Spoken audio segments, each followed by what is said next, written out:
right, ladies and gentlemen, welcome back to another episode of House Act. Very exciting. Today we have the usual. I'm Justin Hall, one of the House Act co-founders. And I'm Casey Freeman, the other co-host and co-founder of House Act. That's right. We do it all. And with us, we got someone else to do it all. The wonderful Thomas Brazzle, actor, director, producer for stage and screen extraordinaire. Woo! Thomas, greet the people. Hey, everyone. Yay. Thanks so much for having me, Justin and Casey. Thomas Brazzle. Yep. Right here from Atlanta, Georgia. Actor, writer, director, extraordinaire. Yeah, we're very excited. Like we said, thanks so much, Thomas, for coming with us. We all met and got to know each other during our different times at the University of Georgia, and since, Casey and I have been just big fans of Thomas's work, seeing it through and through. So, Thomas, first of all, how you doing today, man? Yeah, I'm doing great. Yeah, it's a beautiful day. I'm actually down in Florida, just with some family, handling some business, but it's beautiful. Nice. What part of Florida you guys at? Yeah, it's St. Petersburg. Oh, the fun stuff. Nice. Yeah, totally. It's crazy. It's like, I remember the first time I ever came here was like, it'd be like 15 years ago. And I feel like that's what St. Pete was like, kind of just getting its identity going. So it was like very retirement heavy, very quiet. And now it's like murals everywhere, downtown parties every night. Like, it's a whole different world over here. Oh, wow. You're educating me about what's going on in St. Petersburg. Didn't even know. Oh, yeah. I don't mean to brag, but I did spend 2018 spring break out there. I like to say I played a hand. You did?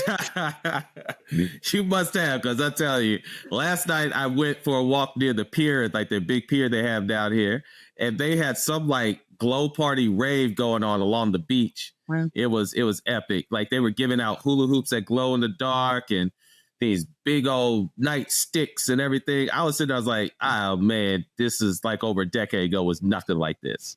Yeah, how the times change. I mean, we see the times changing out here. So let's go ahead and push focus over to our city. Lovely. Yeah. Thomas, you're not originally from Atlanta, huh? When'd you jump into the Atlanta pop? Yeah. So I was born and raised in Dallas, Texas. Okay. Yeah. And my parents were from Birmingham, Alabama. Mm-hmm. And I kind of went through this weird travel around America to get here. When I went to grad school, I went to the University of Connecticut. And through that, I moved to New York after that, did a lot of work regionally, acting, and some things in New York City as well. But then my wife, Atalanta Siegel, got into University of Georgia for grad school in the acting program. And so we both moved here. And they really loved the area. I loved Atlanta. I had family out in Atlanta, also on the west side, and a lot of family in Florida too. So it was like a perfect fit. I was like really more closer to family again. And so we decided, yeah, let's settle up. And right at the tail end of the pandemic, when those housing mortgage rates were super low, like I had just finished doing like a big national commercial for Cricket Wireless. So I saved every one of those checks. It's like hitting the lottery when you get a national commercial SAG scale. Your mailbox just checks every day coming in, right? So I was like just putting that in the savings. Addie had some savings as well, and we combined it, and then we put a nice down payment on the house. And I tell people, it's like the mortgage we pay is literally probably almost about $1,000 less than the rent we would pay monthly in New York for an apartment that probably is smaller than our first floor. Like we have a furnished basement, whole first floor with like 3 bedrooms, 3 baths. Its backyard is 1.5 acres, front yard is another 0.5 acre. Like we're sitting on 2 acres of land. And like, so our friends are always jealous and like, oh, we hate you. And they're up in New York. And so, but it was just kind of this serendipitous thing. Like we didn't really ever plan on being in Atlanta, but it's kind of like how times work. You know, you kind of like, I feel like we were just both in a place of like comfort with whatever we decide and what the universe was kind of placing in front of us. And we kind of settled here. Like we knew we wanted to be in a place where we felt we can grow. And I would say about Atlanta, that's the big thing that I think attracted us to it, like the ability to grow here. It's affordable. There's a lot happening, theater and film, art in general. The people are wonderful, nice. They want to collaborate. They want to create. So we just love it. Yeah. And let's take a brief moment to shout out Atalanta Siegel. We are both big fans. For folks listening in at home. Thomas is one half of an incredibly impressive power couple. Two incredible Thank you. creatives. So very happy for both of you guys. Yeah. Thank you. We're a big fan of art and love here at House Act. So yes. So we want to let's get into the real work. You know, we were talking with you earlier before these interviews, and one, idea and concept that keeps coming up through a lot of your work is, this concept of empathy and connection and understanding of other people. It seems like you do a lot of work in that. So, I mean, in your words, how would you say that the arts is, your vehicle to building empathy? How important is that? Yeah, I think it's so important. For me, like as storytellers, I think I tell people like you really are, you hold a very, very powerful tool in your hands, whether you're writing something, you're directing something, you're performing in something, you're costuming, like, because we're taking all of that in and we're processing that when we listen to stories, read stories, watch stories. And it can sometimes just be kind of like fluff and fodder, like, yep, that's all that. And we completely let it go. Or we're trying to, which I feel was so important about storytelling is that you're trying to either teach or to unlock something in our human condition. And for me, that was why I got into it. I tell people this story is like, it's one of those kind of things where it's like, every person I feel, if you look back on life, maybe you'll go, oh yeah, that was my, whatever moment, right? That like, that's when it all clicked for me, my purpose in life or something. And I did my first ever musical in high school called Godspell. And I was a nervous wreck doing this thing because I just never did one. And I remember these wonderful directors at Bowie High School had called my phone and I was at home. I didn't go to the auditions. And they were just like, hey, could you come up here? And, we'd really like to see you at the auditions. I was like, oh, yeah. I just never done a musical before. So I just figured like, I don't think I should do that. And so it was just like, no, come on up here. So I did.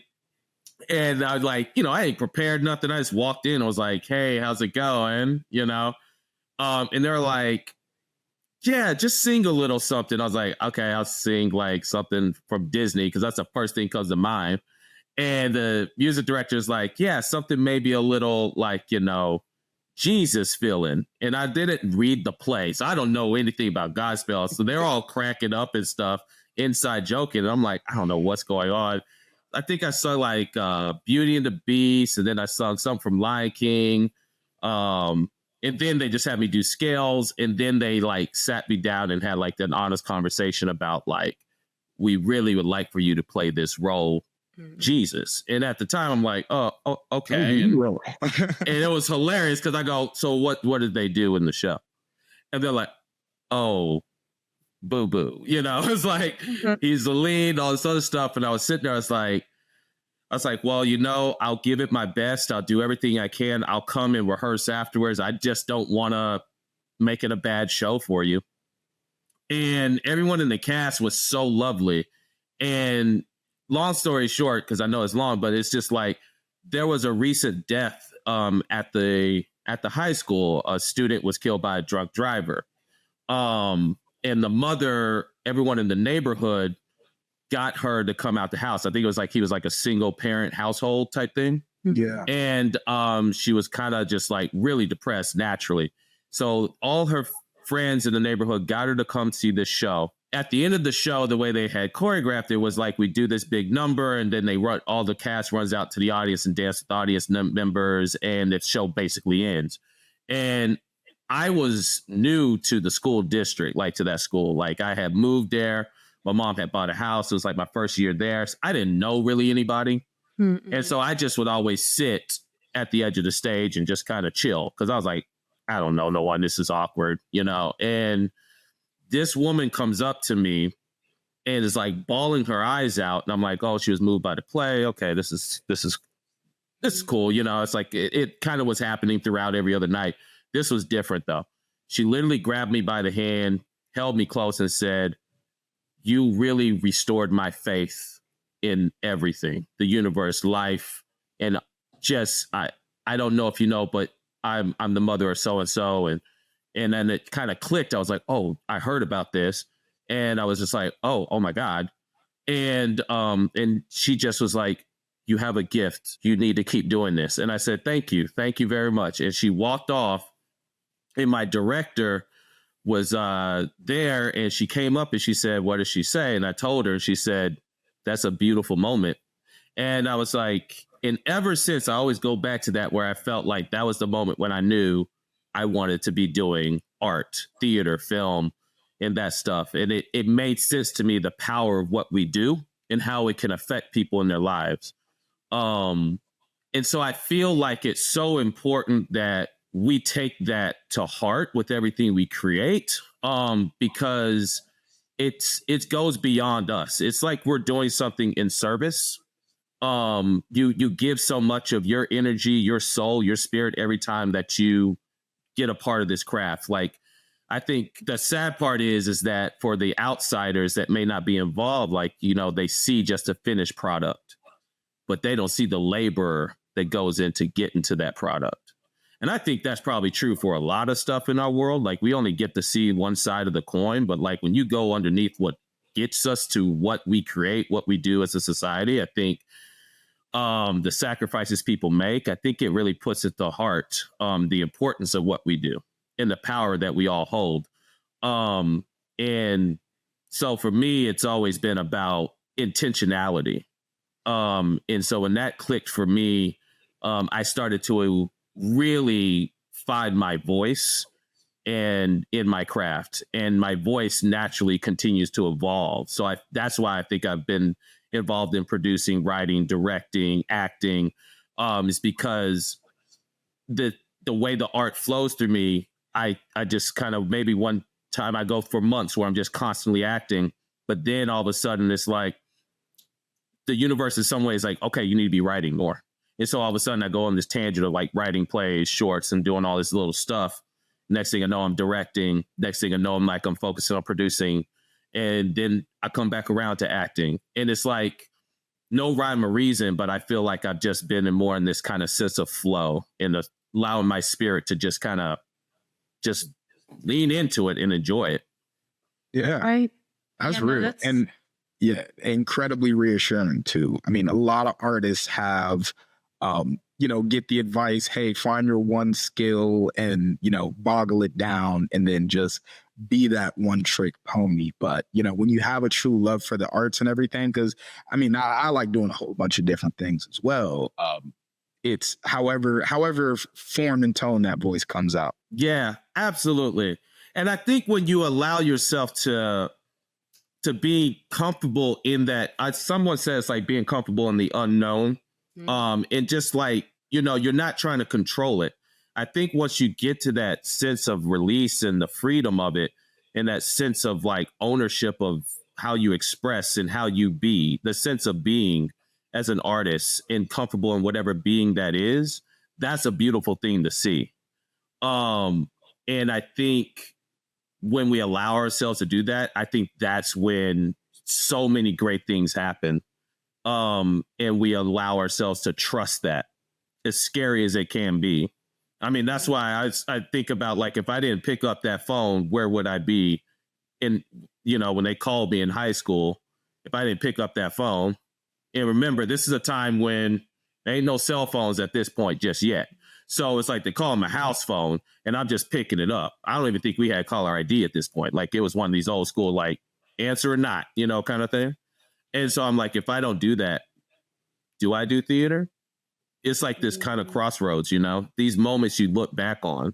And so now I've got to a point where I'm like, yeah, huh? Like, what is it? The butterfly effect, where it's like that one moment in your life decides what you do for forever. Yeah. And I'm like, yeah, it's like so many of those moments, and it just enjoying that. And I think you find out so much about yourself.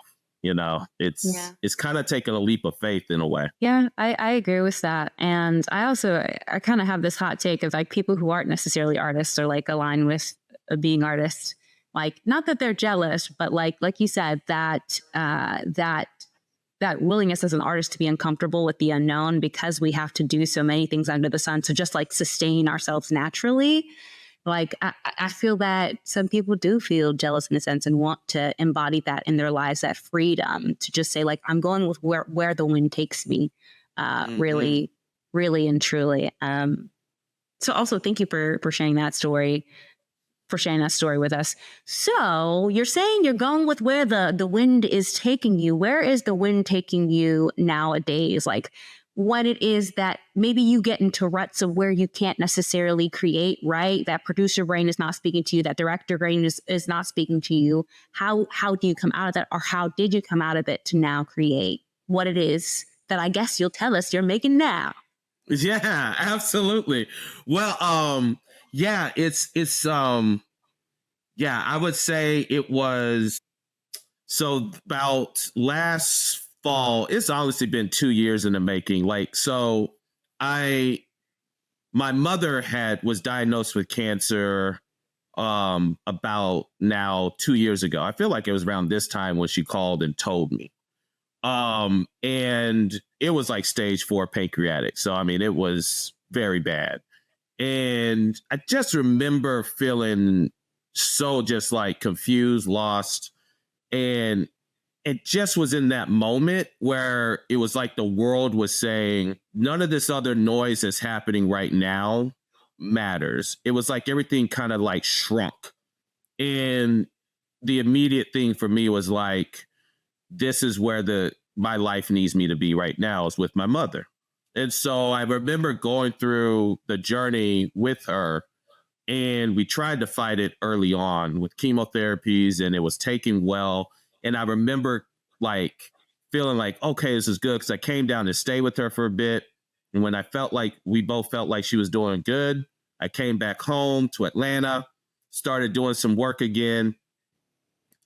And for some reason, my spirit was still kind of like, I don't know, my energy was off in terms of my creation. I had wrote this really personal like play called Smoked, which I did when I was at UGA, like a first iteration. And then I went back to the drawing board on it. It was like, let me trim it down and get it to its core. So during this period of time with my mother, it was really like this idea of like, find the heart of it. And that really helped that play get to new levels. Then it was like the cancer came back with a vengeance, and she decided, I'm going to go on hospice and just be done with it. And so I came back again and stayed with her for the last 3 months of her life. And it was in that moment, one phrase my mom used to always say, which would crack me up, but now it's kind of like a moniker that me and Addie always talk about, is she would say, I don't like that. And one thing that always impressed me about my mother was like, if it wasn't in her vibe, she wasn't feeling it, she didn't like it, she didn't do it. She would cut that mess out with a vengeance. She had this like kind of Viola Davis, Tina Turner, like, I mean, she just kind of was like free spirited. This is how it is. And no apologies needed or necessary. And I was like, I like that energy going through life with just being like, no, I don't have to put up with this. I have power in these moments in my life. And something's telling me this ain't right. This ain't it.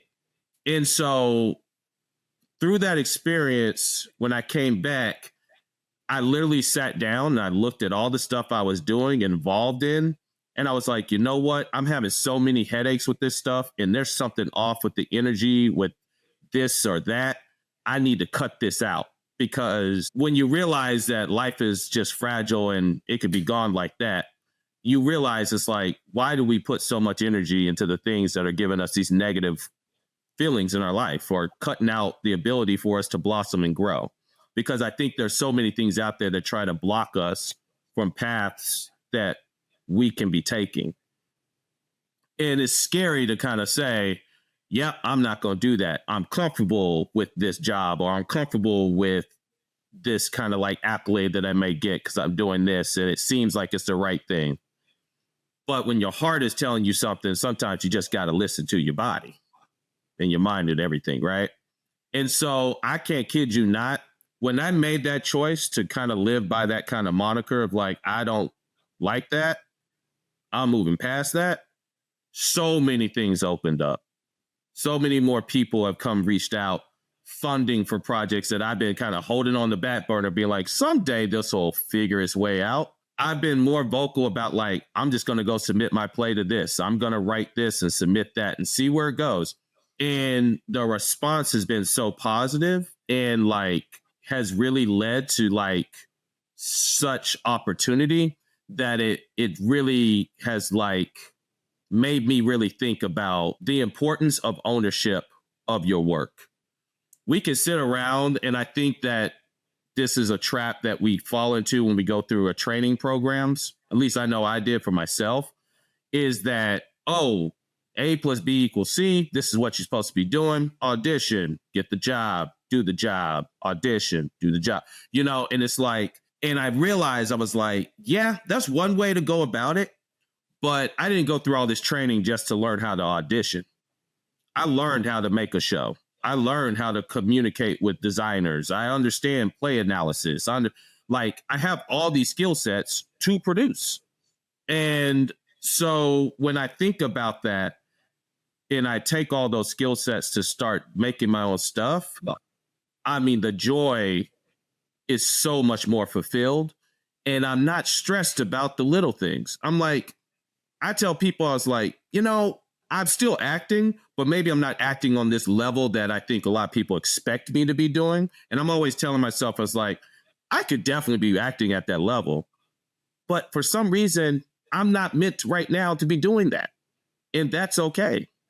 You know, and I think being comfortable in yourself and who you are, who you be, and expressing yourself in the multiple different ways we can as artists, I think it just is so much more freeing. And I feel that my mind is much more like alive in a way. Like I feel like my storytelling engine is a lot stronger. I feel like I'm more attuned to what's happening and I can like take it in, analyze it, and just be in a sense of like, I don't know, just comfortable in understanding.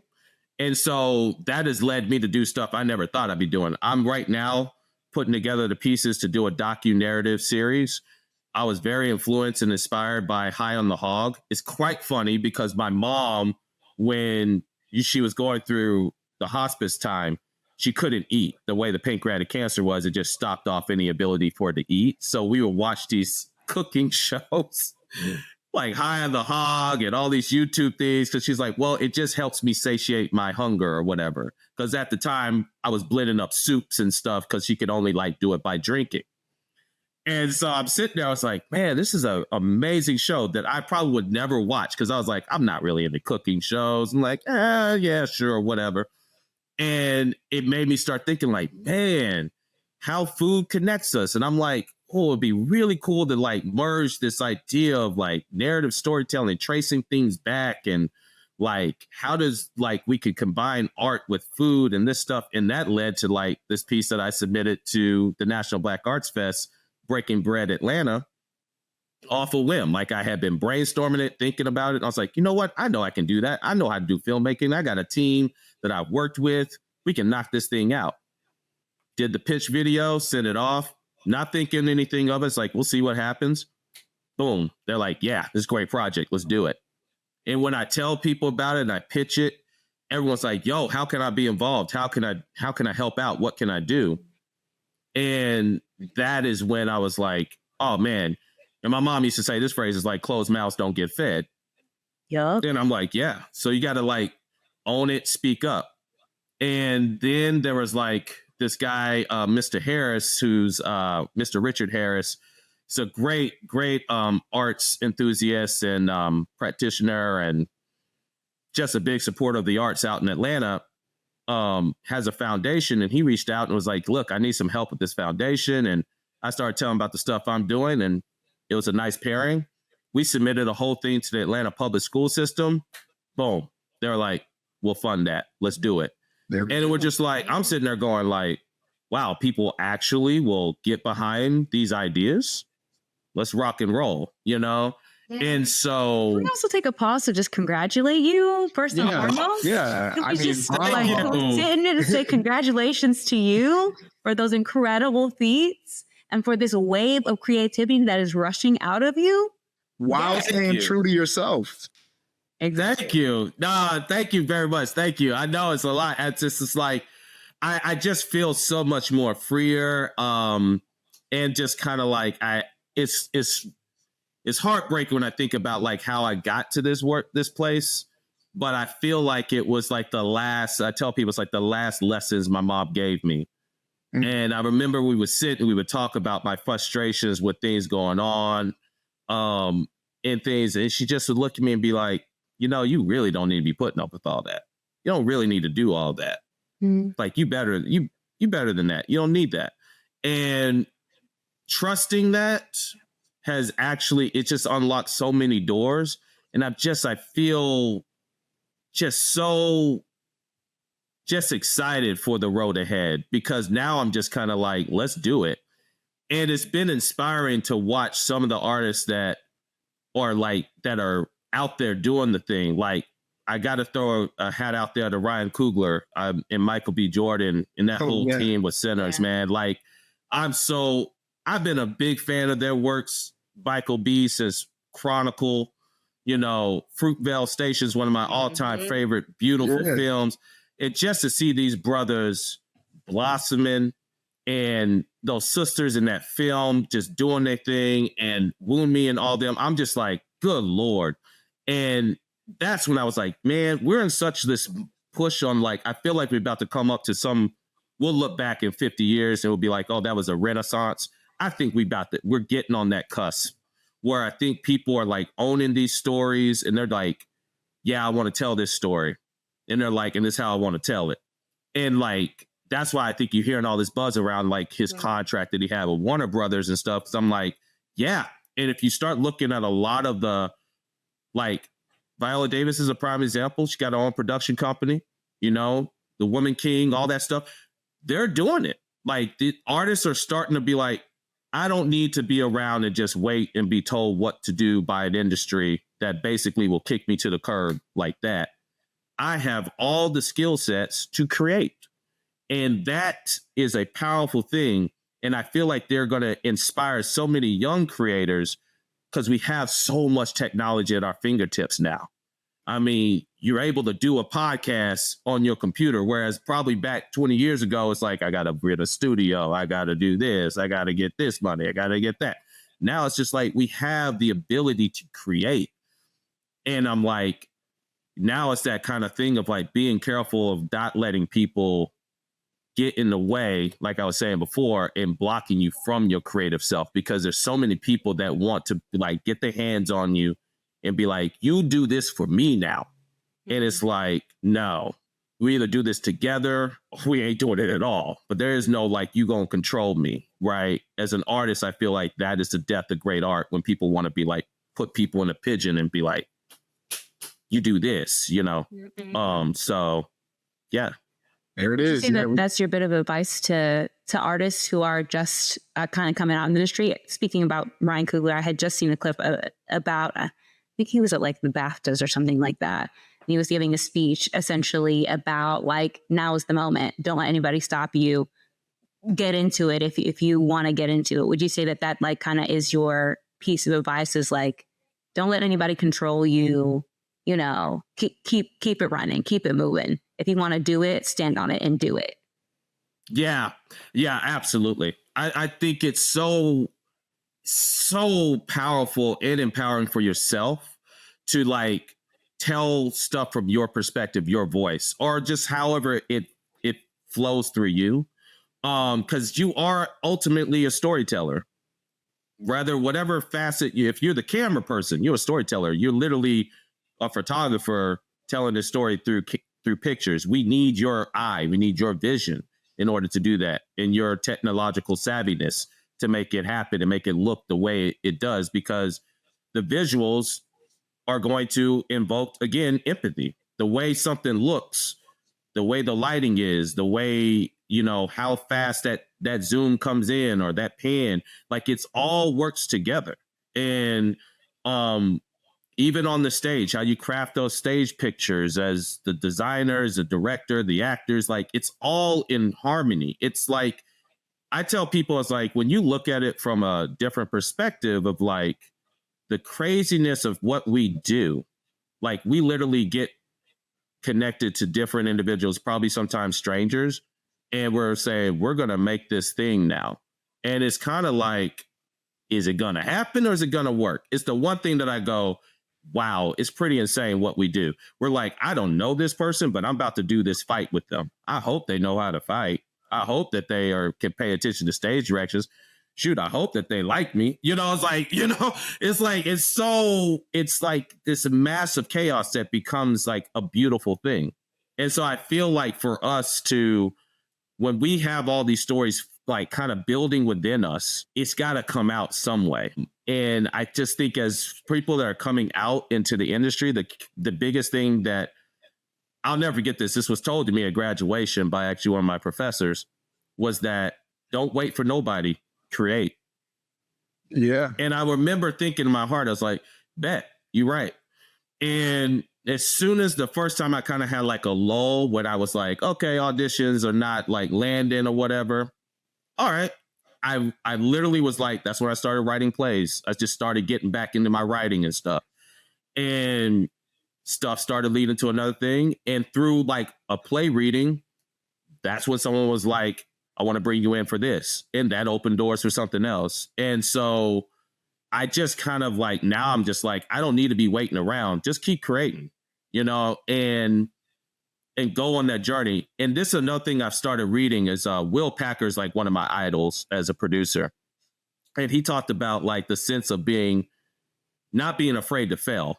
Like you're going to fail. I mean, there's just, no matter what you do, the only way you're going to get better, you got to fail. That's part of the process. And for me, I was so caught up as an actor being like, I got to nail it because I got to get this job. I got to get this audition right. I was so afraid of failure. And I realized it's like, I'm at my best when I'm just taking risks and I don't care. Just kind of like, It is. It's like, yep, this is how this speaks to me. And I think that's the best advice I give everyone is like, own who you are. Take the time to find out who you are, how you want to express yourself. Don't rush into just the industry without an idea of who you are. Like, how do you move in this world? How does the art move through you? I feel like if you don't know that, you're kind of just out in the ocean swimming, hoping someone's going to throw you a lifeline. And I'd rather implore people, get out there and soar. You're going to have some bad landings, but dust yourself off, get up again. That's so true. I feel like that echoes constantly throughout, because I remember Booker T. Madison, one of the film professors, gave me one of the best pieces of advice where, the beauty of, he's talking about film, but it works for art in general is because it's so easy and so complicated, because anybody can make a movie, anybody can make a play, anybody can make a film. The difference is nobody's going to make your film. Nobody's going to write it the way you're going to write it. Nobody's going to film it the exact way you're going to film it. And that's the you that you're putting into it. And that's why you need to be the one to make it. And, on that note of, individuality coming together for this art, you also got a one-man show you're working on, right? Yeah, totally. Yeah, yeah, it kind of started when I was living in New York. And this wonderful storytelling teacher, Cindy Freeman, works for this company that it also does these shows called Risk. It's a storytelling shows. They do podcasts and live shows all across the country. And in in that class, it was such a beautiful thing because she really talked about the idea of like being, as we say, like vulnerable, or just allowing your heart to spill out, on the page and then through your stories. And a story that I've like was so very personal to me and it's like always stuck with me was what I consider like the catalyst of like what led to my mother and father splitting and divorcing, and how much of an effect that had on me. And so this play, that's kind of like at the heart of it, but ultimately I was kind of seen as an unorthodox black kid in school growing up. Um and that's why I call it a blerd, a black nerd. I was literally reading Stephen King novels in like fourth grade. Like I read Cujo was like the first big novel I ever read. Then after that, It, Jurassic Park, Sphere. I was a huge Michael Crichton fan. I think I read every Michael Crichton book out there. And Dark Tower series, you name it. Like, so I'm coming to class for reading period. Everyone's probably reading like Goosebumps and stuff. I'm in there like slap dab with like a Jurassic Park novel. And the teacher's going, we're supposed to be reading. And I'm all like, I am reading. This happened one time when I was reading It. And the teacher was like, snatched a book up. It was like, you're not reading. I was like, yes, I am. And she was like, well, tell me about it. I was like, okay. And so I just started going on about like, I think I was at the chapter where the clown, basically, shucks. It was like they were it was a scene in the sewers or whatever. One of the boys The gets killed. sewers with the orbs and all that stuff. Yeah. Well, yeah. And so I'm sitting there describing it and all this stuff and everything. And all the students, you just kind of see students like heads lift up from their books looking at me like, what the? And the teacher's like, okay. You can read. It's like, they were just like, whoa. I was like, yeah, that's it. And kids were like, you're so weird and stuff. And like recess, most of the time I go sit down, read. I love doing puzzles. Legos was my thing, which I'm like, Legos, if you didn't like, well, nowadays it's like, heck yeah. But back then I think it was kind of like one of those things where it's like, yeah, weirdos do Legos, So I was always seen as like this kind of just unorthodox black kid. Like they're like, he doesn't do the stuff that we expect. And so like my dad was very much like, I need you to be in sports. That's what black men do. It's like he would force me to sit down and watch basketball with him on TV or football and want to have these conversations and stuff. And I was like into it, but I didn't want to like participate like in like joining a team or anything. I was like, not my cup of tea because it was so like aggressive, competitive. And I was just kind of like, I'm more about love, man. You know what I'm saying? and so basically I got into piano and all these other different things that just were seen as like, to be quite frank, at that time in the early 90s, a white thing to be doing. And it just was like, whatever. And my mom was really supportive of that. And then I got into acting. And I think that was like kind of like the final nail in the coffin for my dad. Cause he's like, this boy's in here literally playing pretend. What the hell, And so basically, I kept with it. And this whole one-man show is just about that coming of age story, where you just see this character very much influenced by like John Leguizamo's like work. I love his one-man shows.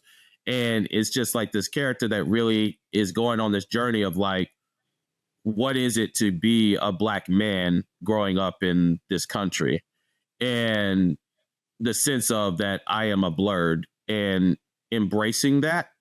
And through that is learning about things that are happening in the world around them, but also, which is so funny, is because the character finds out ultimately that their superhero, that's their idol, is their mother, which is my mother. And like all these lessons she instilled in me. And I'll never forget. So I got into like this argument at school where I cussed this kid out, and I had just saw like Terminator with them. So I think that's where because I remember the phrase or whatever. It was straight from the film, I'm sure, and stuff. I remember my mom laughed at the principal about it. And so when I got home, I'm thinking I'm about to get a spanking or whatever.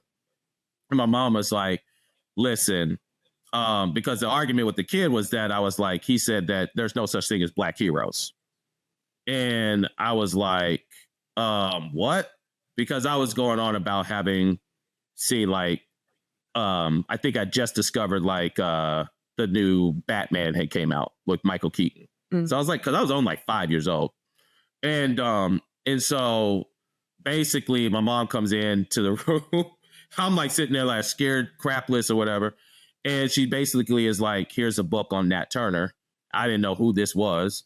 And she's like, you're going to read that book. You're going to write a book report and tell me about it. And I was like, that's my punishment. She's like, if you want to look at it that way. And I was like, why I got to do this? And she's like, because you're going to learn that there are black heroes, not just the heroes you think. Basically, like before we all said all heroes don't wear capes, And so I did it and I loved it. And then she was like, okay. And so really every other weekend, she would have me do a book report on these different figures, Stokely Carmichael, Bernard Rustin, all these different people that were like the ones we clearly weren't learning about in school. Toussaint Louverture was like one of my favorites to study. And then she kind of stopped it because I just started doing it myself. I go to the library, try to find biographies. I just started getting into biographies, reading those and stuff. And so at this time when I'm trying to figure out who I am, I'm studying about these figures that have been hidden from us for all this time, all the different complexities of who they are. And then it's just like the play is just this exploration of all that. And I feel like right now with what's happening in our world with like this erasure, as I'll put it, I think it's a play that's so poignant about identity and like, no matter how you want to identify, you embrace that and own that and love that for yourself.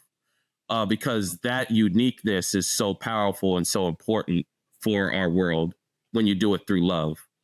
And I think that that's the message I want to get across is this sense of where my dad, I felt, was doing things through a way of survival, because at that time it's like if black men aren't in sports, they ain't gonna be nothing, or they're either gonna probably be mopping the floors or they're gonna be in the military. Like it just kind of, I think he was like, I need you in sports because I don't know what else you're gonna be doing.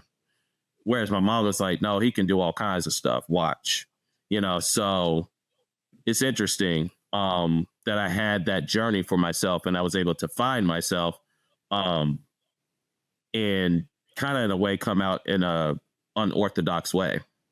Yeah, I think that's going to mean a lot to a lot of people because, as you said, we've known for a long time, but it's only in, recent history that people are realizing that Black folk are not a monolith. Right. It's only now we get to like divulge and push out. And we're fans because it's actually tying into a secret double feature that we're having at House Act. That a few weeks ago, we just spoke with John Carr at Dad's Garage, who won a big Susie Bass Award for his show, Black Nerd, not to be confused with Blerd, that covered a lot of similar topics. So that being said, the theater nerds and us are going to be very excited to like watch these two side by side and like see how beautiful the story of Black individuality can shoot out.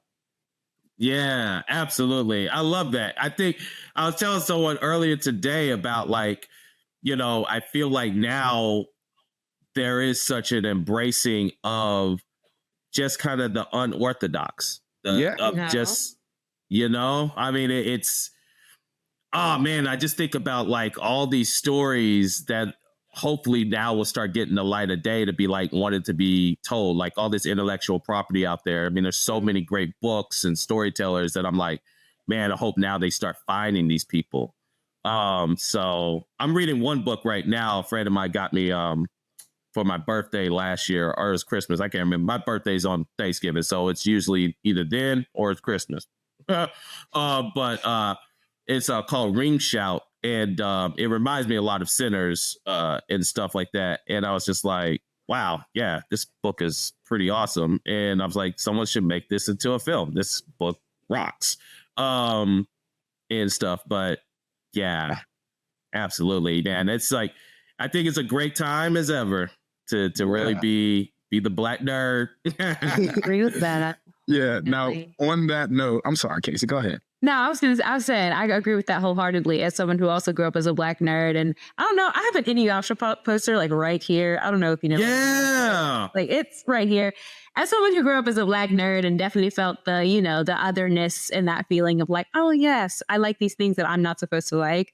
I'm very excited for this, I guess, blerd renaissance that's going on.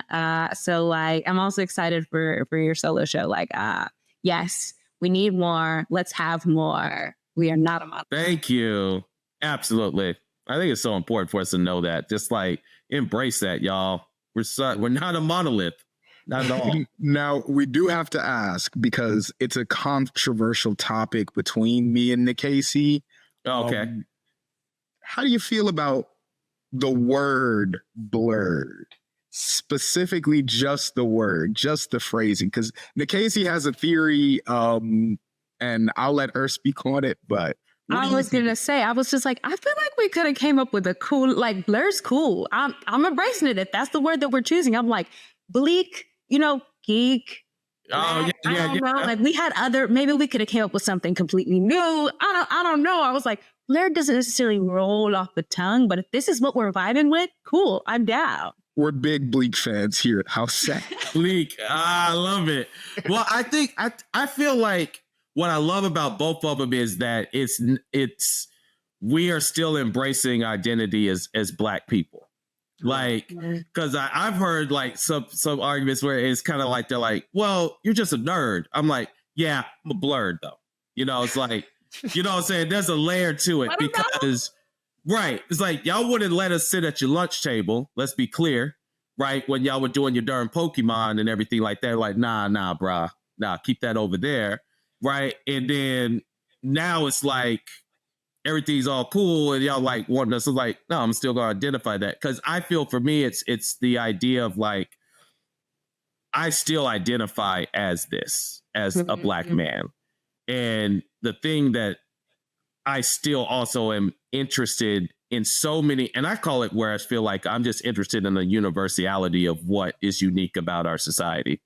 That's what I think nerdom is. It's like these unorthodox stories, these like graphic novels, pictures, arts, puzzle, these different things that kind of like allow us to be, just rounded individuals. I think it's like, again, not a monolith. I was like, people's like, what music do you listen to? I was like, what music do I not listen to is probably the easier question. It's like I listen to pretty much everything. And like I go to all different types of concerts. It's just kind of like, what can I afford? Do I like their performance? What do they do, on stage? And for me, it's just like, it's kind of absorbing things. And that's like what my mom, I think, wanted me to do was like, you'll be better off the more that you embrace culture and all different types of culture and pay respects to those cultures. And that's where I get at with it as well. Is like, I'm not trying to like appropriate, a certain thing. If I'm into Inuyasha, which I love that show as a kid, I tear it up at night, and it's just kind of like I'm there to. It's almost like I'm showing reverence and respect for it. Like I'm like, man, y'all doing some great stuff with this storytelling. Like these characters are amazing, the art is amazing, and it's like watching like Miyazaki, all this stuff. Like it's just like, man, it's because you appreciate the artistry of it. Or you appreciate just the work. And to me, I'm like, there shouldn't be anything wrong with that. But in terms of the phrasing, I like it because it still identifies as like, this is who I am. I'm not letting go of the fact that I'm a Black man. Right. I like the attitude you put behind it, man. That might have changed my position. But I feel like if you say bleak, I mean, it's the same thing to me. Instead, you'd be like, nah, like, I just want to be called a geek. I'm like, oh, okay. But I mean, like, to me, it's like when you say bleak, though, it's like, yeah, because I'm holding that in my blood. That's who I am as well. It's just, there's this part of it for me too. Great. We have another kind of, I don't know if it's an out there question. Well, I feel like maybe you already kind of answered it with the fact that you're putting on a show called Blerd, and that's like a whole kind of like self-reflection, superheroism, and all that jazz of yourself. But Justin came up with this question, so I'm gonna allow Justin to ask it. Oh, yeah. Sorry to the listeners at home. We're getting into the nerdy shit. Got to. You good? You're a fan of comic books and superheroes and whatnot. Yeah. Well, my comic movie collection is in another room, and my comic book collection is stacked in boxes right now. I did want to ask one fan to another. Unlimited budget. Wall's the limit. What is one superhero that you think deserves a stage play? Oh man. Okay. I think Julie Taymor screwed up that Spider-Man for me because Spider-Man is my all-time favorite. Yeah. Okay. Ooh, that's a good one. I'll say this because I think it would be super sick. I think that to adapt the Dark Knight Returns to a stage play, 3-act that puppy Shakespeare style, like I mean, like epic. Like this man I could see cooking. that. Huh? This man is cooking right here. Right. I'm like, yo, I would love to see that. I just think it's one, I would want to see it to be a hero, a street level type hero. That's one. Something with a nice rogue gallery of villains. And then I just think that is honestly the quintessential like comic for me is The Dark Knight Returns. Man, I'm just like, it's just got everything. I mean, you got Superman, Green Arrow, like all them cats up in there, Joker, all these cats, Two-Face, and it's just Batman like on his last legs, like just having to use all his ingenuity and smarts. And then you got the female Robin that is like awesome. Like, I mean, that story is still like, to me, that was like my favorite. When I read that puppy growing up, I was like, wow. Because I think I got to that by after watching the first Batman with Michael Keaton. A friend of mine that was a huge, she's like Latino, and he was in the comics like no other. I mean, this kid, he was kind of like, he reminded me actually of the dude that's in the chair in the Spider-Man movies now.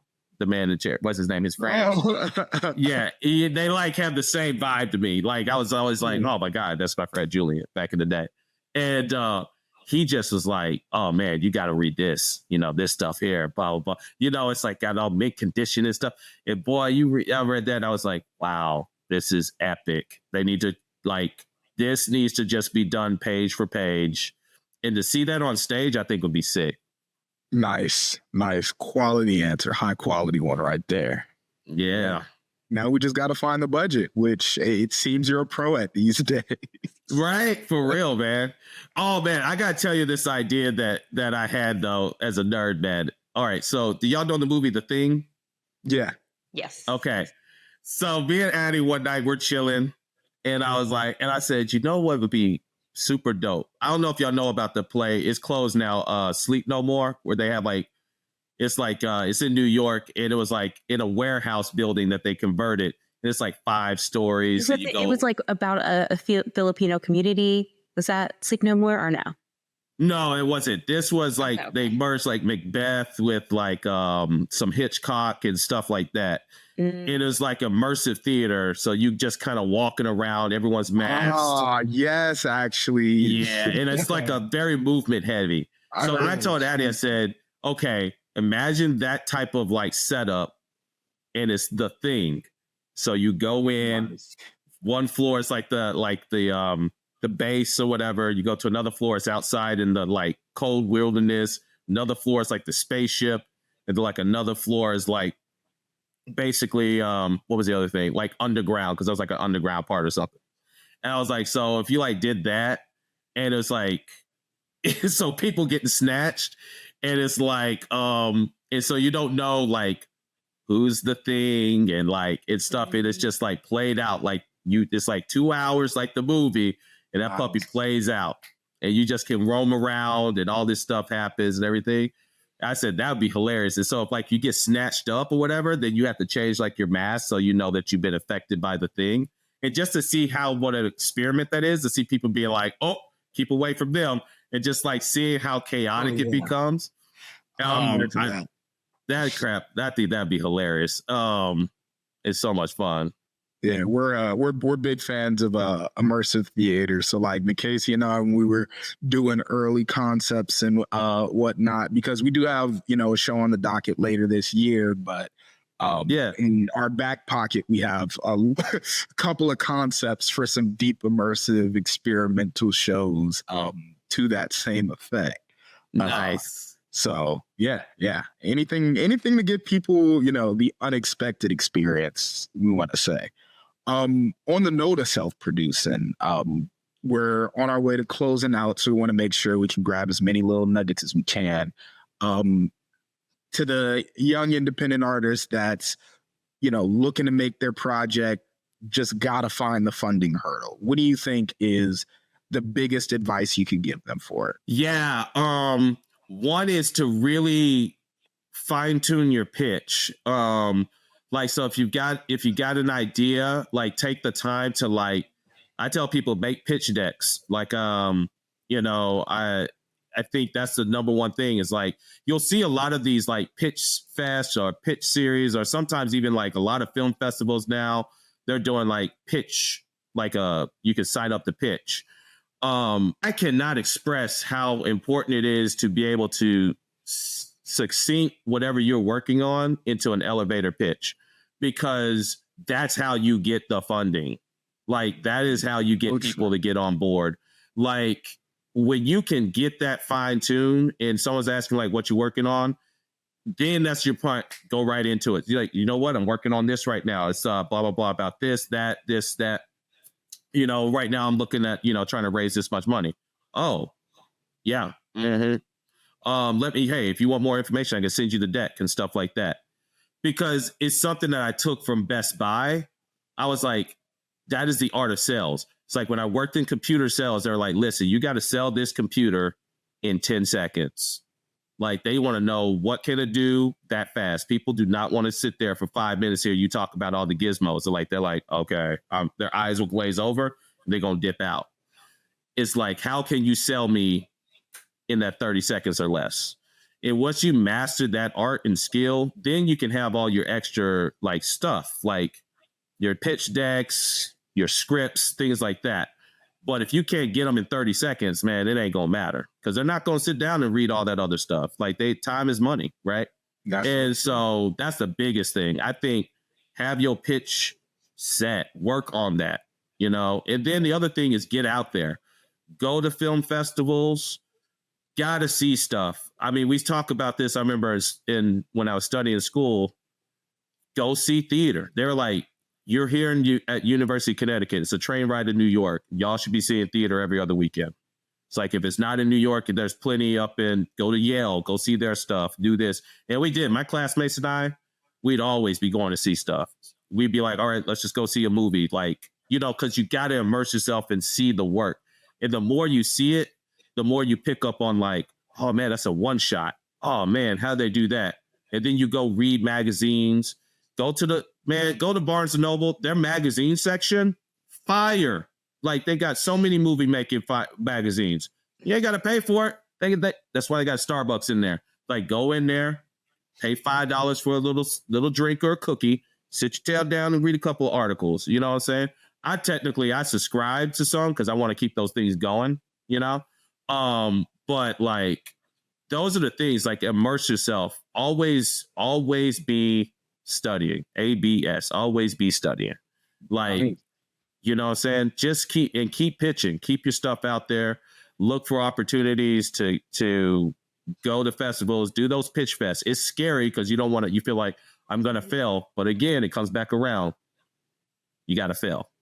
Like for myself, I'm going to be very honest. That's the thing that I'm like, I told myself, it's like, I'm going to start going to these pitch fests. I'm going to start signing up to go do these things. It's like, probably going to fall with the egg on my face. But the more I see other people pitching and seeing how well they do it, I'll take those notes and I'll get better. I can't get better if I don't do it, you know? And so you just got to get out there. It's just, it seems like a simple thing, but it's a scary thing, but like it is, that's what it is. You got to get out there. Yeah. It's also like so true in this industry. You can't put up roadblocks for yourself. I mean, like I tell folks, because naturally, especially if you start off the acting branch, like I think all of us did, it's real easy to be super critical of yourself and to just go ahead and stop. But one thing that I try to remind folks and remind myself is walking down this road, there's already going to be 1,000 people to tell you no. There's already going to be 1,000 folks that are going to, judge, critique. And so in that sense, it's so important to be your biggest fan and your biggest advocate. It's important to give yourself the support because everyone else is going to be telling you reasons why you can't. So you need to make sure you include the voice of, yes, this is why I can do it. And that's why you got to put yourself out there. Absolutely. Oh, man. Well, this has been an absolute time, I want to say. Incredible pleasure. Also, I will say both of your advice speaking to my spirit right now. You didn't know that, but really speaking to my spirit. Wow. Thank you. Yeah. Wonderful.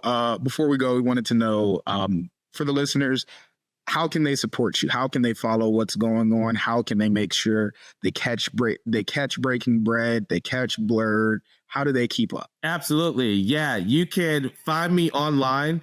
On my handles. My website is the easiest. It's thomasbrazzle.com. So that's ThomasBrazzle, like dazzle.com.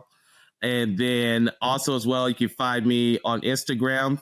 That's something that I basically have started re-upping. It's Brazzle Dazzle. That's it. Brazzle Dazzle. You can find me there as well. And then also by email, it's just thomasbrazzle@gmail.com. Hit me up anytime. My wife and I, we have a production company, Wet Ink Productions. You can find us online with that one, Wet Ink. But here's the catch. It's WHETINK. We did wet as in a whetstone because it's a little more sharp. And catch us there. See the work that we're doing. And you can always drop us a line too if you want to work with us and everything. But we're always looking for projects to help out. We do a lot of mentorship as well. And we even have our own like film studio that we definitely love to share out, rent out, and allow people to do stuff. So always just reach out, man. We love creatives. We love making stuff. So that's the best way. It's just reach out anytime. Absolutely lovely. Yeah. Again, thanks so much for coming. We're so excited for this stuff you have on the horizon, and we're going to be happy to support any way we can. So feel free, you know how to find us one way or another. But yeah, House Act is a friend of Wet Ink. So holler at us if you need us. Okay. Absolutely, man. Thank you. All right. Thank you. Thank you for listening to the House Act podcast. Hope you enjoyed listening as much as we loved recording. House Act is working to assemble a cutting-edge production group using the community we love to engage with so much.